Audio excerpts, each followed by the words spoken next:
Aliens Explored is a podcast exploring famous and obscure cases of UFO sightings, alien abductions and other strange events from both a believing and a sceptical perspective whilst keeping an open mind. I'm Stu Jackson, a professional actor and amateur ufologist with a particular interest in the crop circle phenomenon. I'll be debating that otherworldly visitations are real. The truth is out there. And I'm Neil Kelly. I'm a professional actor as well and used to work for the military as an intelligence analyst. I'll be arguing from a more doubtful point of view. I mean, it's all a bit far-fetched, isn't it?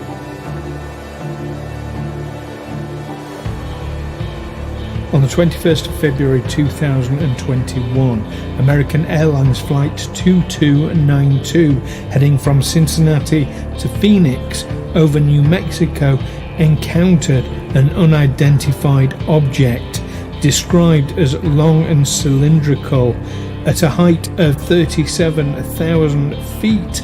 This object was not seen on radar. What could it possibly have been? Join myself and Neil here on Aliens Explored as we discuss the New Mexico UFO. Hello listeners and welcome to Aliens Explored, your weekly look at the skies and all the strange and mysterious things that might come out of them. I'm one of your hosts, Neil Kelly. And I'm your other host, Stu Jackson. And this week we're looking at quite a recent event. A very recent event. Yeah, I think it was the most recent one we could find. Was yeah, pretty much. Well, actually, I've got people who email me events that have happened around the world. So actually, just this week I've had about 4 things sent to me about events around the world. So, UFO events happen all the time. Do they happen? Are they a fairly sort of constant stream, or do you get sort of flurries of activity and then it goes quiet for a bit? Oh, good question. Well, that could be another show, couldn't it? It could. Do they come in fits? Is there a UFO season? Yeah. Well, I know there is certainly a season for crop circles, but that could be to do with the crops themselves. That could be the crop. Yeah, that stands to reason. Yeah, they seem, from what I've noticed, and this is without doing any analysis, just more of a gut feeling. Yeah, they seem to be fairly consistent. Okay. Some weeks I'll get more than others, but there doesn't seem to be a pattern, as it were. That's a really good. It's making me wonder now, that one. But as you say, with crop circles, yeah, you can only get them when there's crops, can't you? Which will be summertime. Yes. And of course, just because I've not heard about a UFO event doesn't mean to say that it's not happened. So yeah, interesting one. But yes, this one is a very recent one. So just slightly back into the 21st of February of this year, 2021, over the pond in New Mexico. Yeah, which is fairly much. New Mexico is a pretty busy place for UFOs, isn't it? That sort of southwest corner of the United States. There are quite a number. Yes, it's. I don't know. Would you call it a hot spot? Well, how far is it from Roswell? Well, Roswell is in New Mexico. Yeah, so. Yeah. That in of itself raises an interesting question. Before we get into today's topic, is it that you get more UFO sightings somewhere like New Mexico because you get more ufologists in that area because of its history? Or is it just that you get a lot of UFO sightings around that area? Which attracts ufologists who go and see them. Yeah, so chicken and egg. Chicken and egg. Also, if you look at the sky, somewhere like New Mexico, compared to the skies over London, they are big skies, big clear skies, and you can see a spectacular starry night in a way that you would never see in a city like London due to all the pollution, light pollution and other kinds of pollution. We don't have these big skies where you can see meteor showers on a regular basis, shooting stars. When do you ever see a shooting star in London? Most Londoners probably never seen one. Yeah, well, I mean the light pollution that in Britain in general is pretty appalling. We're a small, crowded country. We are indeed, but a very well lit country, we have to say. Yeah, I mean, that's it. I mean, it always strikes me watching an old movie or TV program from even from the 1980s or 1990s, how much darker the streets were then compared to now. How much more of the street lights illuminate now. How much more shop windows will be just constantly lit all night. We don't have dark streets anymore that we had 30, 40 years ago. No, that's very true. I think the nature of how people live their lives has changed quite a bit since then as well. People tend to go out more at night. It used to be like 6 o'clock, all the shops would shut. Everyone would just go in, and the only people out after dark were ne'er-do-wells. Yeah, and roustabouts and cut purses and ladies of the night. You can go to Tesco at midnight. Yeah, which in the 80s, of course, that was never a thing. But I think there was at some point when someone decided that even when the shop is closed, we need to keep the shop window lit so that people can see what we're selling, even when we're not open. I think that, and for security reasons as well. Was it for that? I thought, I always thought it was for security reasons. Yeah. Well, I thought it was just to do with because a shutter would be a more secure option. I would have thought. Although once someone's behind the shutter, they can do what they like. Yes, but you're less likely. Well, it's cheaper than a shutter for one thing, but you're less likely to break into somewhere that's well lit and highly visible than you are somewhere that's dark and furtive. And I was also told once, I realise we're digressing, talking about the skies. As we do. But I was also told once that in a large office block, for instance, because the way strip lighting works and the amount of power it uses to turn a light on, it uses less energy to just leave them on all the time rather than turn them on and off.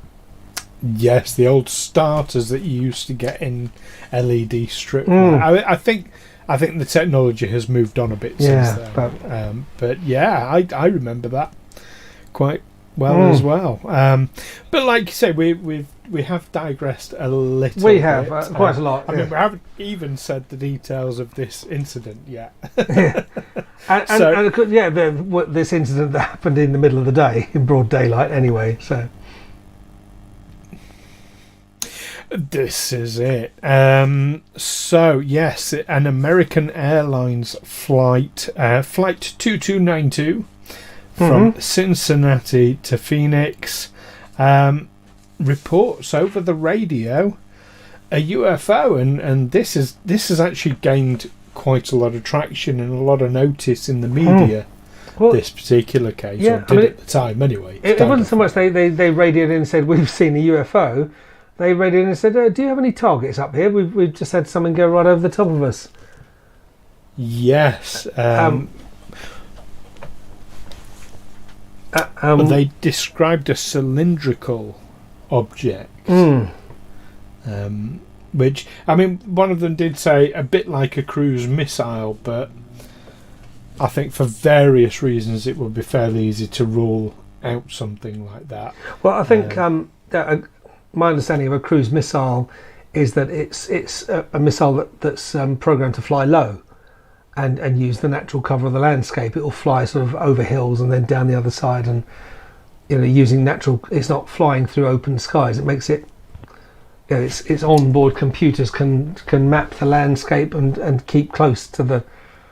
Like a low flying aircraft. Yes. It's harder to hit. About 50 foot it can go at speed, if it's over water, it's even lower. It's like, maybe a couple of meters when it's over water. So I think what made it look like a cruise missile was the fact that it appeared to be going horizontally rather than vertically. A normal missile, other kinds of missiles go up and over and down, don't they? Whereas a cruise missile does fly like an aircraft, Yes. like a drone. It's a drone, isn't it? It really is.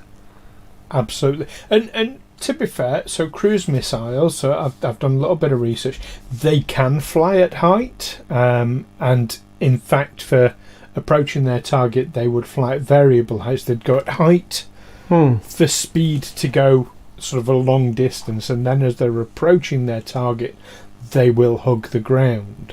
Well, they can also be air launched, can't they? They can be launched from a high flying bomber. They can, absolutely. But this was at a height.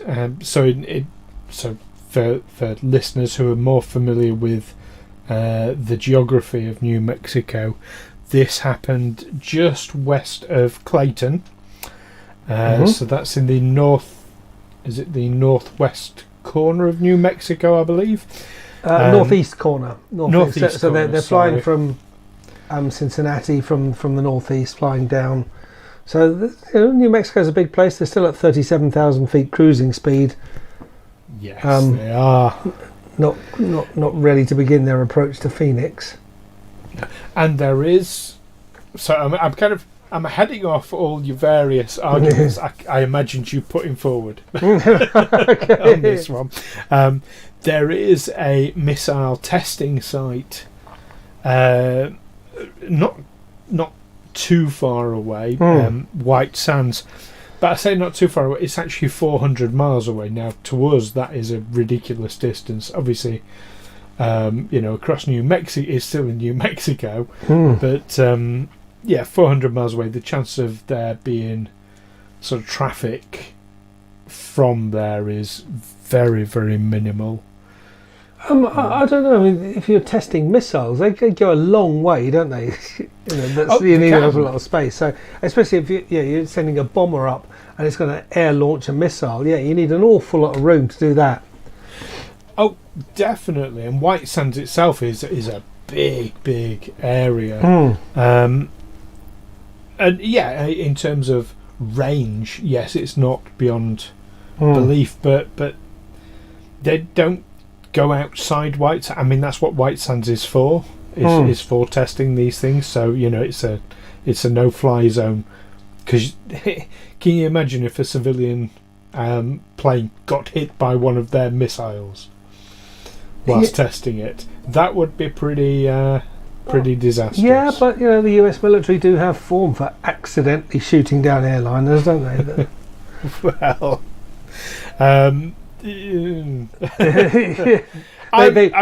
they've done it before, and I know that they wouldn't be launching missiles where they were likely to hit civilian aircraft, but things go wrong, don't they? Especially when you're testing new things. They can potentially, but do you know what absolutely convinces me this was not a cruise missile or anything similar? It didn't show up on radar. Yeah, because they phoned into ground control. Major Tom. No, they phoned in, didn't they, to air traffic control, who said, "Well, we can't see anything up there." Exactly. Now, the reason why a cruise missile hugs the ground the way you described is to avoid radar. They're not stealth. They're not stealth vehicles, cruise missiles. They're not stealth, but they're low flying, and they're relatively small as well. Yes. So we've got this cylindrical object that passes by them close enough for the pilot and co-pilot to physically see. It doesn't appear on radar. It gives them a flyby. I mean, this is hard to comprehend what this might actually be. Yeah. But apparently this is something that happens fairly regularly. It does.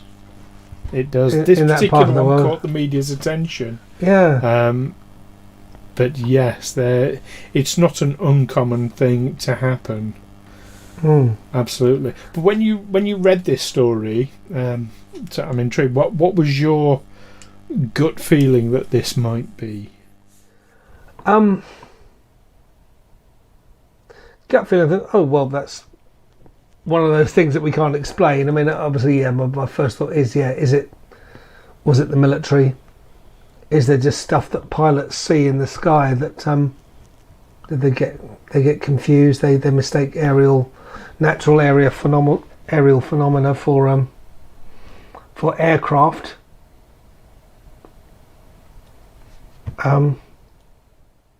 Well, a cylindrical object doing a flyback doesn't sound like an aerial phenomenon to me. No, but if it really was, it was just something that looked like a cylindrical object going very fast, flying over them. Presumably it wasn't leaving a jet trail. There was no mention of one, but lack of a mention doesn't preclude it.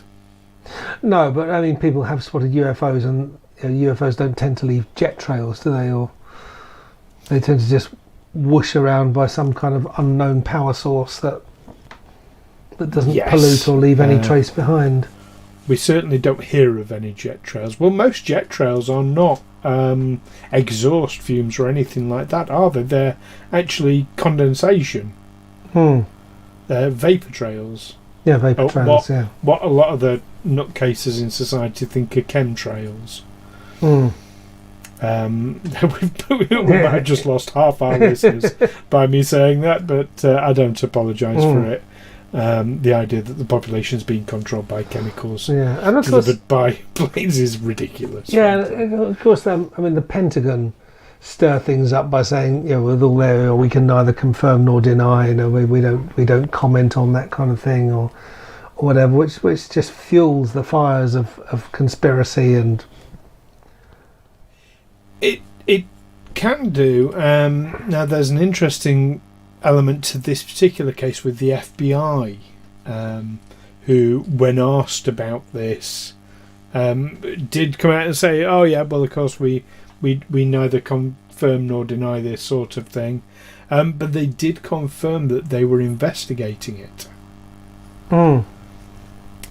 Sort of almost in an offhand way. Now that says to me that they're taking it quite seriously, that it must be something that they don't know what it is. I mean, for them to do an investigation means they don't have an answer. And there's also something historical that in 2017 the Pentagon acknowledged the existence of sounds rather cheap, a $22 million advanced aerospace threat identification program. That sounds like your air defences, doesn't it? You're gonna, and that sounds like you're doing it on the cheap. But it had investigated reports of what they prefer to call unexplained aerial phenomena. Yes, UAPs. But it only did that from 2007, the dying days of the Clinton administration, till it was shut down the Bush administration, wasn't it? Yeah, the Bush administration, till it was shut down in 2012 by the Obama administration. The trouble is, you look back historically, there is so much, I won't say evidence, but we'll call it circumstantial evidence of various groups and programs and departments looking into UFOs, protecting the secrets of UFOs. You go back to Project Blue Book, Majestic 12. Historically there has always been something. So the fact that they've said, we've got a department looking into it, the bit that I find credulous, or incredulous rather, I find the idea that there is a department credulous. What I find incredulous is that it was disbanded. I think, no, they went underground. Maybe they just carried on. But American national security, or even sort of crime prevention, is notoriously bureaucratic with all these different organisations all competing with each other. I mean, you watch any thriller, any movie or TV series. The sheriff's department is investigating. Oh no, the city cops are taking over. Oh no, this is an FBI matter. Oh no, this is the DEA is stepping in. Oh well, no, this is the CIA's department. No, this is NSA. It just goes on and on and on. They're always just tripping over each other. And sort of squaring up to each other. It wouldn't be a cop story or a national security story without some kind of standoff between at least two different agencies, either intelligence or security agencies. Whose jurisdiction is this? Yeah, whose jurisdiction? Absolutely. And they call it the swinging dicks or whatever. It gets very macho, doesn't it? Even women, senior women, will talk about who's got the biggest dick. Yeah. Pissing contest. A pissing contest, yeah. That's but yeah, so the FBI are investigating. Now, I mean, one other possible explanation that I managed to sort of find out there was that there was a Learjet in the vicinity of them at some point. But the trouble is, it was at this was flying at 82,000 feet. The Learjet. So it's 5,000 feet. It is very high, but that's really high. That's twice as high as an airline. 80,000 feet. Yeah, 82. Oh, 82,000 feet. Yeah, I didn't think they went that high. That's only 5,000 feet higher than the Airbus. No, the Airbus was at 37,000 feet. 82,000 Sorry, feet. do you know what? I can't read my own handwriting here. 42,000 feet. Yes, I knew it was 5,000 feet. Okay, yeah. 42,000 feet. That's me not reading my handwriting. And also not knowing how big a foot is. But that's a man thing. Yes, sorry, my bad. 42,000 feet. So at 5,000 feet away, you're not going to say, oh, look, here's this cylindrical object doing a flyby. I mean, I know Learjets are not small, but, still. Yeah, you wouldn't have mistaken. Look like a speck. Yeah, you wouldn't have. And it would have been on the radar. Yes, it would. Yes, it would. So I think we can rule that one out as well.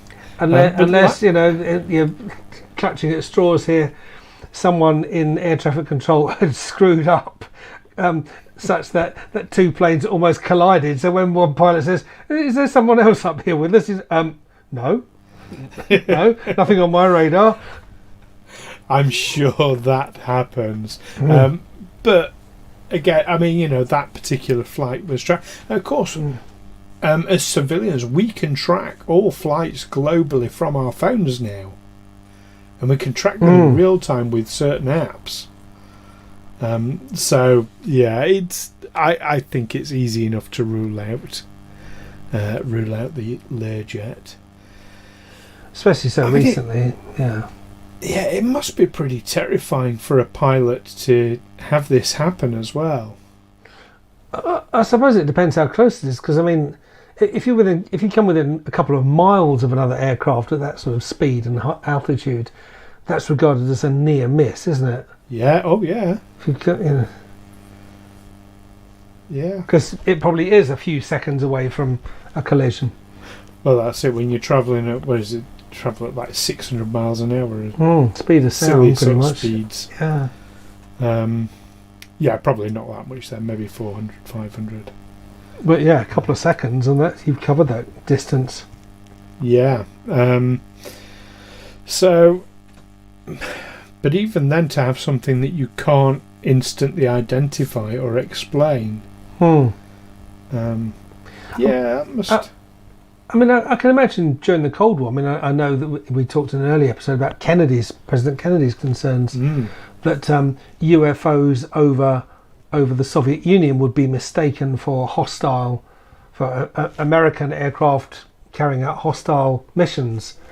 of the Soviet and could provoke a response, even though he knew there were he'd had UFO reports over the United States and wasn't concerned that they were Soviet. I mean, I suppose America has always regarded it as the technologically superior, that they're far more likely to have something inexplicable in the skies over the Soviet Union than vice versa. But it's well, funnily enough, I on that very subject, I had a message earlier from one of our listeners, Ed.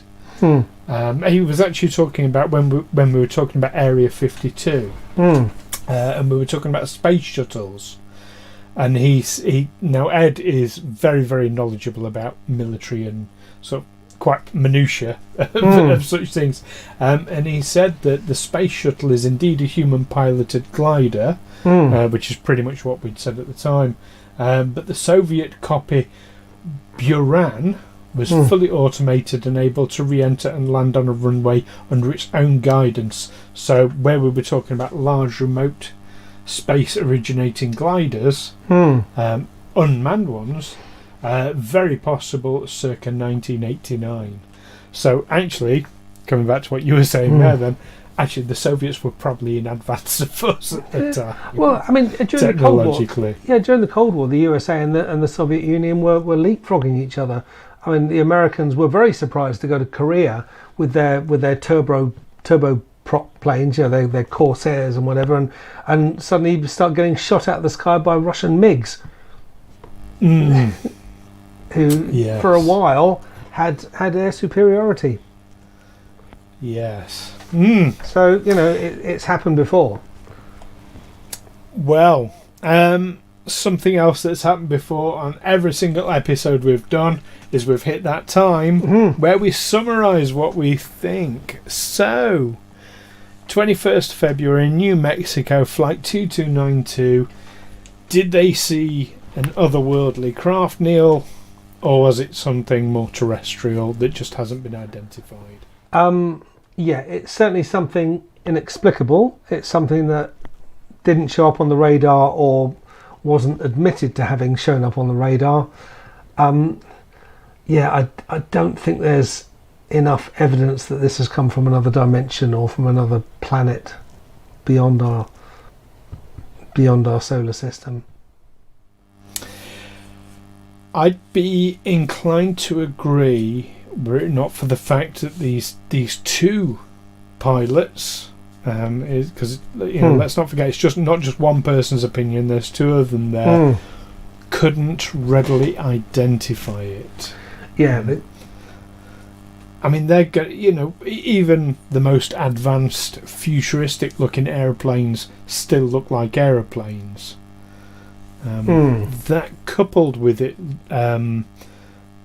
not appearing on radar and it being New Mexico, which, as you rightly say, is a UAP or UFO, if you prefer, hotspot. No, I think they've had a close encounter. I think this is just one that's made it through all the media blackout that the government puts on these things to go into the public domain. I think it happens far more frequently than we're made aware of. But yeah, I think this is and I'm going to start using this phrase UAP because I think it's far more accurate than UFO. But yeah, I think it's a UAP. You're saying exactly the same thing. It is, we're in the military. We're the military. We don't want to say UFO. It sounds a bit. It's not because sci-fi. With a UFO, you're specifying that it is an object that is flying. Now, it could be an object that is falling. It could just be gliding, or it could be. I suppose it could be something made up of gases. It's a unexplained aerial phenomenon that the stationary lights in the sky. Yeah, so UFO is a bit too kind of specific. It's a bit too narrow a definition. UAP is I'll go with that. It's more accurate, I feel. And also, there's so many connotations to UFO. It's come to mean something else. You say UFO to someone, the instant image in their mind is flying saucer. Yeah, with little green men in it. Yeah, exactly. Which is... Or no, no, that's an grey alien is spaceship, which Yes. is again, which is, if we know what it is, that's an identified flying object. Yeah. So UFO has become very problematic. Mm. So UAP. But there we go. What do you think, listeners? Was the close encounter in New Mexico just simply a terrestrial event that happens all the time, or was it something more otherworldly? Do let us know by the usual means. You can find us on Twitter, on Facebook by searching Aliens Explored, or of course visit us here at aliensexplored.com. And if you can take the time to leave us a bit of a review wherever you listen to your podcasts, it's much appreciated, and it helps other people to find this podcast as well, and then we can join in a wider debate, which is what we're all about, isn't it, Neil? Absolutely, yeah. Give us the right feedback, and who knows, maybe we might do a whole programme on it. Yeah, You've got your own experience to share. With your permission, of course. Now, next week, I'm going to hand over to Neil to tell us what we're doing next week, because this was all your idea, wasn't it, Neil? Well, sort of. Yes. So next week we will be asking the question whether UFO abductions are simply caused by some kind of sleep disorder, a perception of having been abducted because of. Well, we'll go into that next week. Yes. Well, that's a bold statement to make on a podcast where we're going to get a lot of people listening who may feel they've had such experiences. Absolutely, But we will be debating that one and going into some depth on it. I'm looking forward to that debate. Me too. Yeah, so don't miss that one. In the meantime, keep watching those radar scopes and the skies. Take care for now. Until next time. Bye. Bye.